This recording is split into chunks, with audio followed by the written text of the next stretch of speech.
다들 70년대생 하면 그 끼인 세대 이렇게들 말하잖아요. 근데요, 그거 진짜 반만 맞는 말이에요.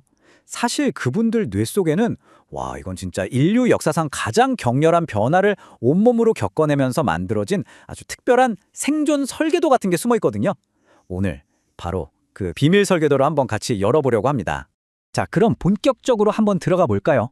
낀 세대다, 샌드위치 세대다 이런 말들 많이 하잖아요. 좀 안쓰럽다는 듯이요. 근데 그거 정말 잘못된 표현입니다. 뇌과학이나 심리학 쪽에서 보면요, 이분들은 그냥 중간에 끼어 있는 게 절대 아니에요. 오히려 아날로그 감성에다가 디지털 이성까지 이 두 가지를 다 가진 강력한 하이브리드 엔진을 장착한 세대라는 거죠. 이분들이 어떤 세대냐면요, 대한민국 역사상 아마 가장 따뜻하고 정말 끈끈했던 그 공동체 문화를 온몸으로 경험한 마지막 세대일 거예요. 근데 동시에 정말 상상도 못했던 엄청난 기술 변화의 파도를 누구보다 먼저, 그것도 가장 앞에서 온몸으로 맞은 첫 번째 세대이기도 한 거죠. 지금 이 화면 좀 보세요. 이 차이 진짜 엄청나지 않나요? 한 반에 60명씩 북적이던 교실, 골목길에서 해질 때까지 놀던 어린 시절. 근데 지금은 완전히 디지털 세상이잖아요. 와, 인류 역사상 이런 엄청난 환경 변화를 한 세대가 다 겪은 경우가 있었을까요? 이 모든 경험이 이분들 뇌 속에 마치 하나의 압축 파일처럼 꽉 담겨 있는 거예요. 자, 그럼 궁금해지죠. 그 부족하고 결핍됐던 환경이 어떻게 이분들의 힘이 됐을까요? 진짜 신기한 게요, 이분들 어린 시절에 늘 따라다녔던 그 결핍이라는 게 약점이 아니었다는 거예요. 오히려 정반대였죠. 아무것도 없는 데서 뭔가를 만들어내는 법, 즉 무에서 유를 창조하는 법을 그냥 본능적으로 배우게 된 창의력의 원천이었던 겁니다. 네, 가방 던져놓고 바로 밖으로 뛰어나갔다. 골목이 우리 놀이터였다. 진짜 이 문장 하나에 그 시대가 다 들어있는 것 같아요. 굳이 카톡으로 약속 안 잡아도 그냥 대문만 열고 나가면 친구들이 항상 있었잖아요. 어른들 간섭 거의 없이 자기들끼리 규칙 만들고 싸우고 화해하면서 그렇게 세상을 배운 거죠. 그리고 바로 이거요. 저는 이게 진짜 대단하다고 생각하는데 바로 깍두기 문화입니다. 혹시 아시나요? 놀이할 때 좀 어리거나 잘 못하는 친구가 있어도 절대 빼지 않고 같이 끼워주는 거예요. 이게 바로 그 따뜻한 배려심이죠. 저는 이게 인류가 만들어낸 가장 아름다운 심리적인 안전망이었다고 봐요. 어떤 공감 교육보다도 훨씬 더 훌륭한, 진짜 살아있는 정서지능 훈련이었던 거죠. 생각해보세요. 다 갖춰진 환경에서는 우리 뇌가 그냥 주어진 걸 쓰기만 하잖아요. 근데 아무것도 없는 환경에서는 뇌가 스스로 뭔가를 만들어내야만 해요.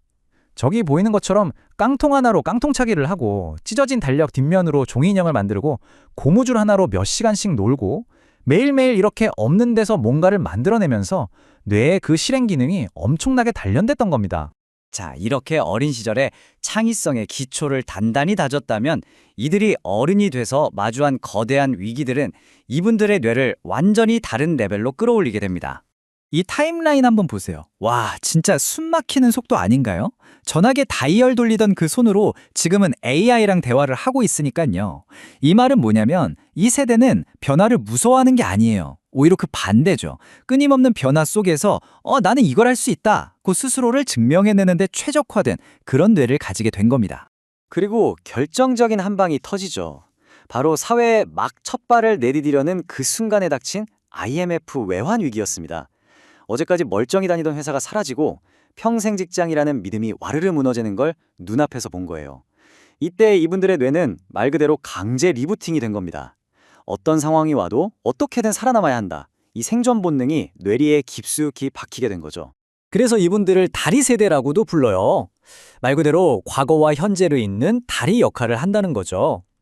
생각해보면 손편지 써서 보내고 며칠씩 답장 기다리던 그 설레는 마음도 알고요. 동시에 카톡 보내고 숫자 1이 사라졌는지 안 사라졌는지 조마조마하게 쳐다보는 지금 우리 마음도 아는 유일한 세대인 거예요. 자, 그렇다면 이 모든 경험을 거치면서 완성된 이분들만의 생존 설계도, 그 안에는 과연 어떤 비밀 도구들이 들어있을까요? 제가 딱 3가지로 한번 정리해봤습니다. 첫 번째 비밀 병기는 바로 실패의 내성입니다. 이게 뭐냐면요, 어릴 때 문방구 앞에서 뽑기 하다가 꽝 나오고 구슬치기 하다가 구슬 다 잃고 그래도 크게 좌절했나요? 아니죠. 그냥 다음날 또 했잖아요. 이렇게 작게 실패하고 다시 일어서는 걸 매일 반복하면서 실패는 끝이 아니구나, 그냥 과정일 뿐이구나 하는 걸 몸으로 배운 거예요. 두 번째는 내적 통제 소재라는 건데요. 말이 좀 어렵죠? 쉽게 말해서 내 인생의 주인은 나다 라는 믿음이에요. 부모님이 딱 한마디 했잖아요. 저녁밥 먹기 전까지 들어와. 이게 그냥 내버려둔 게 아니라 아이를 믿어준 거거든요. 그 믿음 안에서 오늘은 뭘 하고 놀지? 친구랑 싸우면 어떻게 풀지? 위험한 건 알아서 피하면서 내 삶을 내가 조종하고 있다는 감각을 자연스럽게 키운 거죠. 그리고 마지막 세 번째는 적응 유연성입니다. 가끔 사람들이 70년대생은 디지털에 약하다고 오해하는데 천만의 말씀이에요. 이분들은 오히려 디지털의 역사를 온몸으로 겪어낸 산증인들이죠. 까만 화면에 명령어 치던 도스부터 지금 스마트폰까지 새로운 기술이 나올 때마다 그걸 처음부터 다 배워온 분들이에요. 그러니 이분들에게 변화라는 건 두려움이 아니라 오히려 또 다른 기회였던 겁니다. 그런데 말이죠.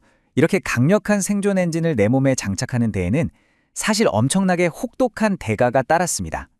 지금부터는 그 빛나는 성공 뒤에 가려진 그림자에 대해서도 한번 이야기해봐야 할 것 같아요. 너무 오랫동안 생존 모드로만 달려온 뇌는요, 이제 위기가 없는데도 평온한 상태에서도 자꾸 불안을 만들어내요. 쉬면 왠지 죄책감이 들고 뒤처지는 것 같고, 힘들다 이 말 한마디 하는 게 꼭 지는 것 같아서 모든 짐을 그냥 혼자 짊어지려고 하죠. 부모를 부양한 마지막 세대, 자식에게는 부양받기를 기대하지 않는 첫 세대, 이 모든 무게를요, 이게 바로 이 세대의 가장 큰 강점이자 동시에 가장 아픈 약점인 겁니다. 자, 이제 정말 중요한 얘기를 해볼까 합니다. 단순히 과거가 어땠다 분석하는 데서 그치는 게 아니고요. 이 강력한 엔진을 가진 세대가 앞으로 어떻게 나아가야 하는지 그 방법에 대한 이야기입니다. 세상은 자꾸만 말하죠. 당신 전성기는 이제 끝났다. 남은 인생은 그냥 버티는 거다. 이런 식으로요. 그런데 정말 그럴까요? 정말 그렇게 생각하세요? 핵심은 바로 이겁니다. 절대로 잊지 마세요. 여러분은 늙어가는 게 아니라 완성되어 가는 겁니다. 그 힘든 시간들을 지나오면서 여러분의 뇌에 새겨진 그 모든 경험들은 늙었다는 증거가 아니에요. 그건 수많은 비바람을 다 이겨내고 얻어낸 정말 값진 지혜의 훈장 같은 겁니다. 젊음이 오직 속도에만 집중한다면 지금 여러분의 뇌는 방향을 볼 줄 아는 지혜를 가지고 있습니다. AI가 하루에도 수억 개의 정보를 쏟아내는 지금 시대에 그 속에서 뭐가 진짜고 뭐가 가짜인지 어떤 게 정말 가치 있는 건지 가려낼 수 있는 눈, 그게 바로 여러분의 진짜 힘이라는 걸 아셔야 해요. 그러니까 이제는요, 다른 누구도 아닌 바로 여러분 자신에게 가장 따뜻한 깍두기가 되어주세요. 어릴 적 골목에서 친구에게 그랬던 것처럼 괜찮아, 좀 늦어도 돼, 완벽하지 않아도 괜찮아, 이렇게 스스로에게 말아주는 거예요. 그동안 정말 고생 많았다, 진짜 잘 버텨왔다, 이렇게 스스로를 따뜻하게 안아주는 바로 그 순간 여러분의 뇌는 드디어 그 기나긴 생존 모드를 끄고 진정한 창조와 성장을 위한 엄청난 에너지를 뿜어내기 시작할 겁니다.